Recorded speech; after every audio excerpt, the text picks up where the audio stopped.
ও পর্দার আড়ালের আম্মা জানেরা, বোনেরা, ও বৃদ্ধ বাবাজি, ও যুবক, কয়দিন আর দুনিয়ায় বাহাদুরি করবা? ওই জাহান্নামী গুনাহগার বান্দি জীবনে এমন কোন গুনাহ নাই, করে নাই। একদিন রাস্তা দিয়া রওয়ানা, হঠাৎ দেখে রাস্তার কিনারায় একটা কুকুর ক্ষুধার তৃষ্ণায় কান্না করে, জিহ্বা বের হয়ে গেল। ওই আল্লাহর বান্দি জাহান্নামী, অন্তরের মধ্যে মায়া জন্ম হয়ে গেল। দৌড়াইতেছি, কোথায় একটু পানি পাই, কুকুরের প্রাণটা ঠান্ডা করি।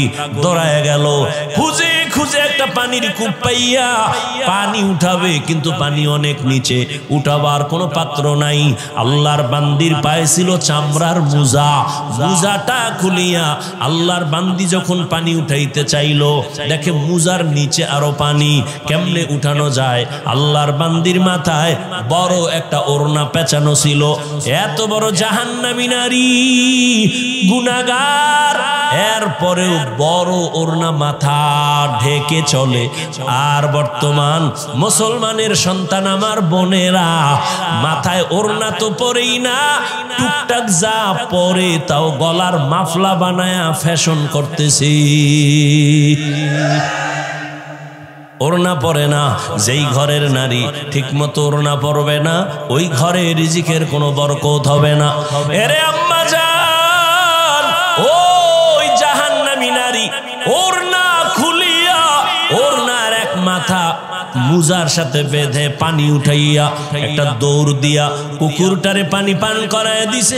কুকুর ঠান্ডা মাথায় ঘুমায় পড়েছে। রহমতের নবী হাদিস শুনাইতেছেন সাহাবাদেরকে, ও সাহাবায়ে কেরাম, ওই মহিলাটা পানি পান করানো মাত্র একটা গায়েবী আওয়াজ কে যেন ডেকে বলে, ও আল্লাহর বান্দি, জীবনে যত গুনাহ করছো, এই কুকুরের পানি পান করাবার মতো একটা ভালো আমল করেছো, এর বরকতে তোমার জীবনের সব গুনাহ মাফ হয়ে গেছে। আতিনা ফি দারে দুনিয়া না হাসান, আতিনা ফি দারে উকবা না হাসান, ইয়া গিয়াসাল মুস্তাগীসিন ইহদিনা লিফতিখারা বিল উলুমে ওয়াল গিনা। হর গরিদে নেকো তু তৈয়ার है जो न मांगे उससे तू बेजार है। আল্লাহ তাআলা বলেন, ও দুনিয়ার মানুষ, আমি রবের সাথে যদি মোলাকাত করতে চাও, আল্লাহ রবের সাথে মোলাকাত দিবেন অবশ্যই, তবে দুনিয়াতে দিবেন না। কিয়ামতের ময়দানে আল্লাহ জান্নাতের মধ্যে ঢুকাইয়া মোলাকাত দিবেন। ও আল্লাহর বান্দা, ওই রবের মোলাকাত যদি চাও, দুনিয়ার হায়াতে নেক আমল করিয়া যাইও, তবে বেশি আমলের প্রয়োজন নাই, অল্প আমল করো, তবে ইখলাস নিয়ে আমল করো, আল্লাহর জন্যই করো। ও বান্দা, তোমার অল্প আমল আল্লাহ নাজাতের দরজা খুলিয়া দিবেন। ও আল্লাহর বান্দারা, ভালো করে চিন্তা করো। আজ এখানে আমি যে বয়ান করতেছি রে যুবক, আমি একবারও বলি নাই আমি 5 কল্লি মাথায় দিছি, তুমিও দাও, না হয় জাহান্নামে যাইবা। আমি কওমি মাদ্রাসায় লেখাপড়া করেছি, তুমি যদি না পড়ো জাহান্নামে যাইবা, বলি নাই রে বাবা। স্কুল সারো, কলেজ সারিয়া মাদ্রাসায় যাও, একবারও বলি নাই। বরং আমি তোমাকে একটা পরামর্শ দিব, তুমি তোমার জায়গায় থেকে কিভাবে জান্নাতের পথ পাইবা। ব্যবসা করো, বাধা নাই, চাকরি করো, বাধা নাই, লেখাপড়া করো, বাধা নাই, স্কুলে কলেজে পড়ো, বাধা নাই, ওখানে থাইকা জান্নাতের পথটা খুঁজো। কেমনে তুমি জান্নাতের পথ পাইতে পারো? তোমার মতো যুবক, ডাক্তার, প্রফেসর, ইঞ্জিনিয়ার, 5 ওয়াক্ত নামাজি, দাড়িওয়ালা আসেনি, তাহলে তাকে তো জাহান্নামী বলা যাবে না। ও চাকরিজীবী বাবা, আপনার মতো চাকরিজীবী চাকরির ফাঁকি দিয়া নামাজ ছাড়ে না, বলেন আপনি কেন পারবেন না? ও ব্যবসায়ী ভাই, আপনার মতো কত ব্যবসায়ী ব্যবসা করে, কাস্টমারের সাথে দুই নাম্বারই করে না, হালাল ভাবে চলে, সত্য কথা বলে, নামাজের সময় নামাজ পড়ে। আপনি কেন পারবেন না? ও পর্দার আড়ালের আম্মা জানেরা, আপনার মতো কত মা কত বোন এখনো আছে পর্দা করে, মোবাইলে চরিত্র বিক্রি করে না, নামাজ ছাড়ে না, স্বামীর মাল হেফাজত করে, সন্তানগুলোকে আদর্শওয়ালা বানানোর চেষ্টা করে। ও আম্মাজান, আপনি কেন পারবেন না? এরে আম্মাজান, আপনারা তো দামি নারী।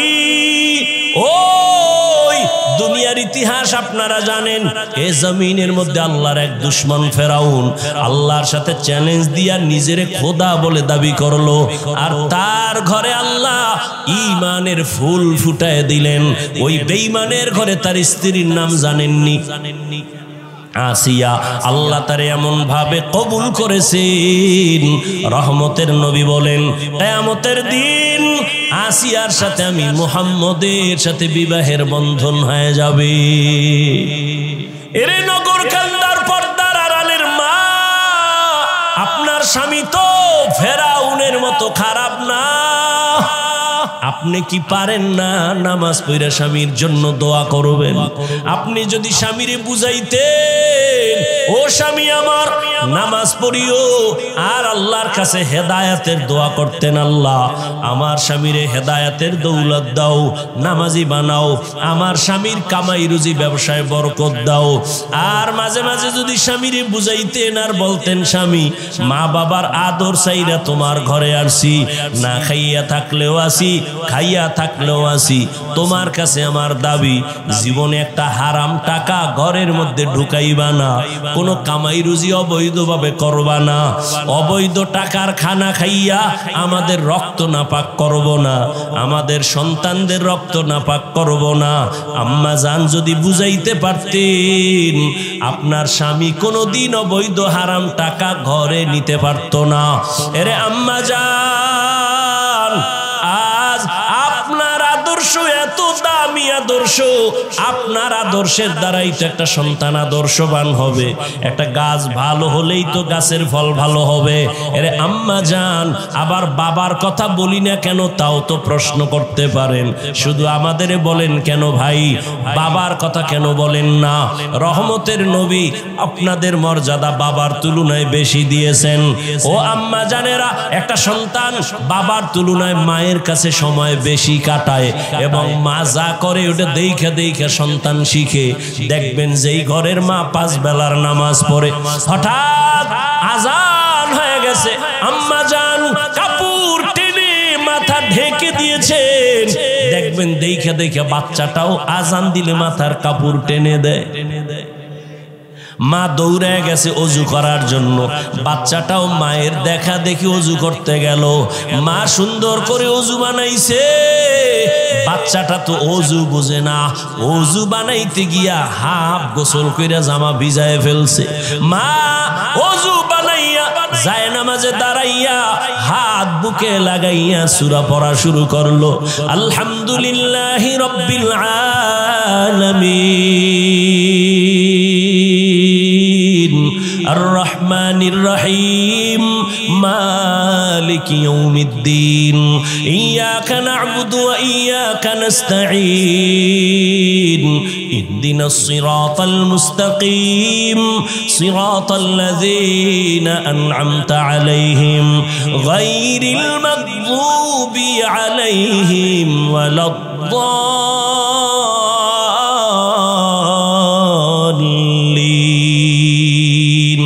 বাচ্চা তো বুঝে না মা কি পড়ে। ওই বাচ্চাটা মায়ের ঠোঁটের দিকে তাকাইয়া দেখি মা ঠোঁট নাড়ায়, ওই বাচ্চাটাও দাঁড়ায় দাঁড়ায় ঠোঁট নাড়ায়। মা যখন রুকুর ভেতরে যায়, সন্তানটাও রুকুর মধ্যে যায়। মা যখন সেজদায় চলে যায়, বাচ্চাটাও সেজদায় যায়। মা সেজদা দেয় নাক আর কপাল লাগাইয়া, বাচ্চাটা গাল লাগায় মায়ের মুখের দিকে তাকায়, দেখে মা ঠোঁট নাড়ায়, বাচ্চাটাও ঠোঁট নাড়ায়। আমার রবের অন্তরে মায়ার জোশ। আল্লাহ বলেন, ফেরেশতা দেখ ওই বাচ্চাটা কি তামাশা করে। ঠোঁট নাড়ায় কেন বলে আল্লাহ ওর মা ঠোঁট নাড়ায়? ওর মা কি বলে? ইয়া আল্লাহ, ওর মা বলে সুবহানা রব্বিয়াল আ'লা। আল্লাহ কয় ফেরেশতা ওই বাচ্চাটাও বলে সুবহানা রব্বিয়াল আ'লা, ওর সওয়াবটা মায়ের আমলনামায় উঠায়া দাও। এর এলাকার মা বোনেরা ও যুবক, লেখাপড়া করে একজন ডাক্তার হও, বাধা নাই, অন্তর ভরে দোয়া করে গেলাম। এই এলাকার মুসলমান, নগরকান্দা মাদ্রাসার মানুষ, দুইজন আল্লাহর প্রিয় বান্দা আমার ডানে বামে বসা আছেন। দোয়া নিও রে বাবা, উলামায়ে কেরামের দোয়া ছাড়া সফলতা জীবনে আসবে না। যতই বাহাদুরি করো, মা বাবার দোয়া ছাড়া জীবনে সফল হতে পারবা না। মুরব্বী শিক্ষকদের দোয়া ছাড়া সফলতা জীবনে আসবে না। আল্লাহর জাতের কসম, ওই মা বাবার দোয়া না নিয়ে আগাইতে পারবা না। ও যুবক, ডাক্তার হও, ইঞ্জিনিয়ার হও, প্রফেসর হও, তবে আমার ছোট্ট তোমার কাছে দাবি, জীবনে বেয়াদব হইও না।